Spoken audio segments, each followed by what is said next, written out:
So in this class I'll be teaching you how to make a stylish peplum.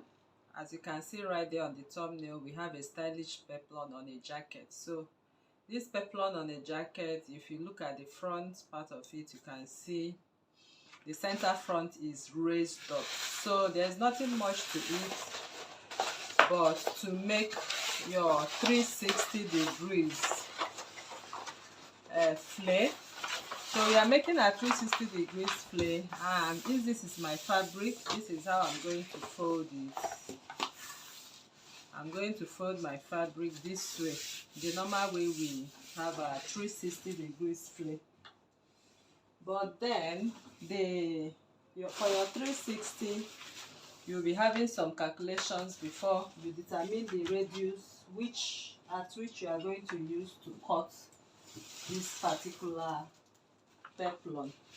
So the peplum I'm cutting right now, I'm going to have a little calculation to it right away.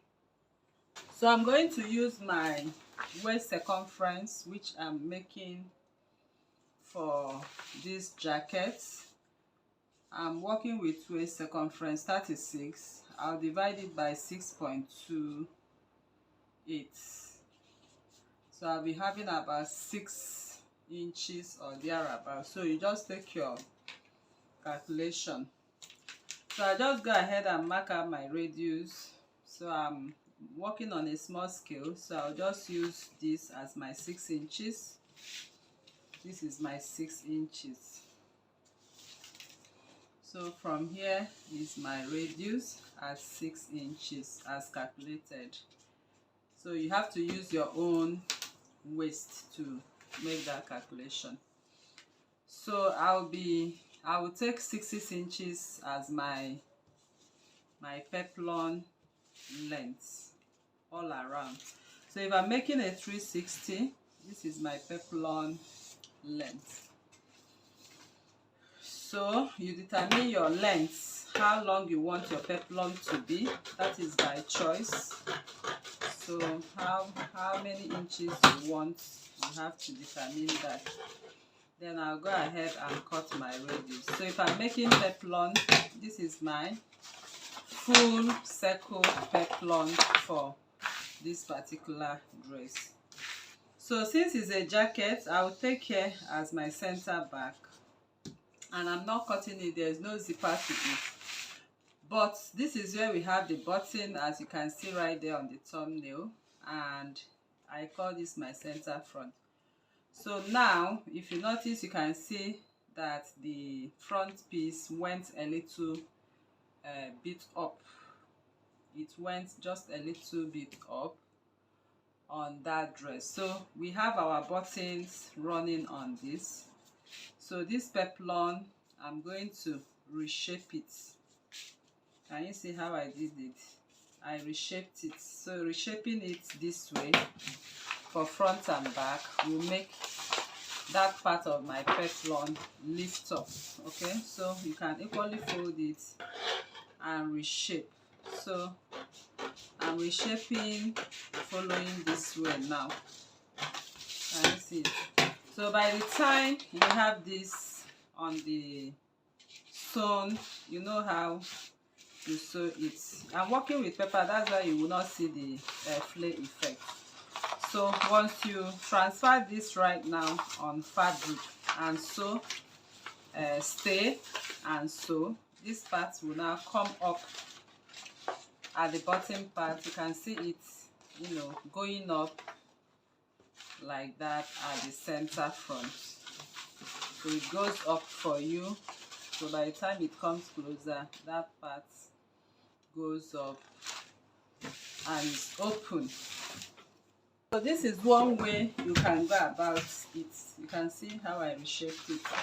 Then another way you can reshape it is this. I'll just put my paper back and recut my peplum to show you the second way. So second method is this.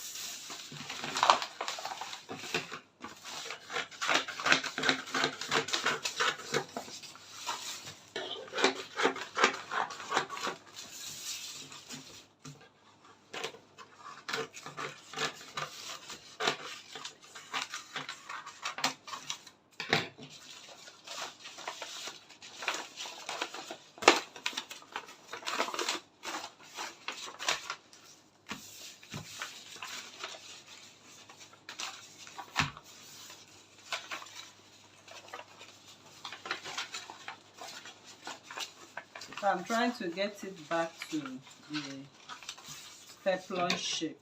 Okay.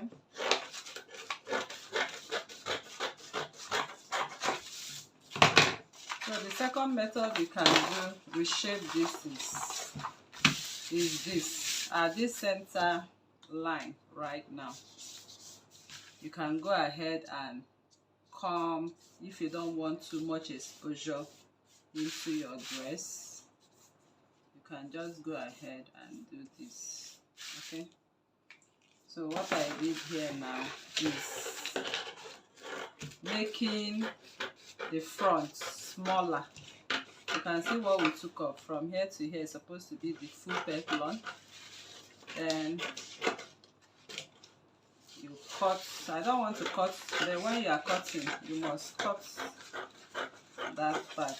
Okay, so you can reshape it and make hair smaller. Okay, so by the time you fix it at the front, you have the effect. So you can go with this one if you don't want that part to, you know, to be too high, you know, exposing the tummy, and so you can just go up a little on your full length of peplum and reshape it. So that is how to go about this particular peplum, and I believe you learned a lot from this class. So if you want to also you can also slash and spread it, your peplum. You can also slash and spread this peplum to have more full effect. So I thought of showing you another method.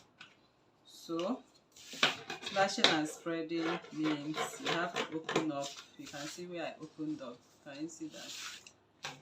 And sorry, you have to open up. So I'm not cutting the radius. The radius remains the same. So all I'm going to do now is to come up with my piece of paper according to the desired width. I'll just add it under it this way.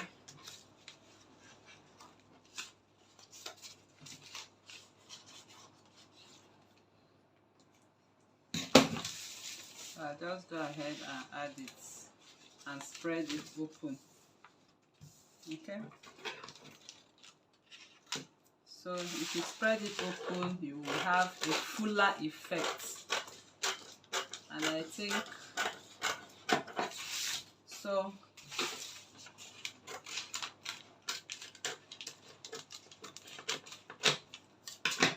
So this is what I added now, and the measurement I added here is 5 inches. I added 5 inches from here to here on the brown paper, and this part I also slash and spread.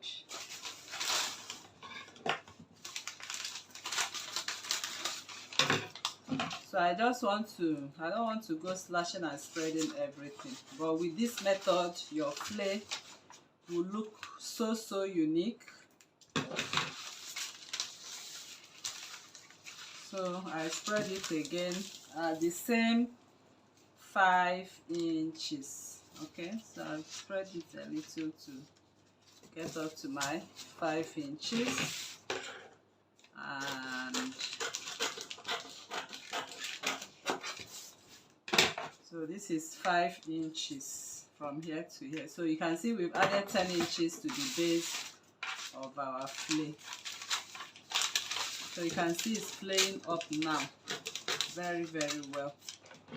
So for this dress, I'll just go ahead and cut here. So when you are placing this on your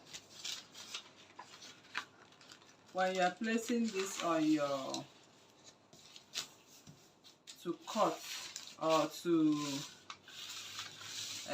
cut on your fabric, note that it will be unable. You will be unable to do this unless you cut your center back to place it on fabric. So you are going to separate the both of them and cut because of this effect. If you want to have a very beautiful effect for your peplum, you can see how I am going to sew it back together after I'm done staying that. This part is the center front.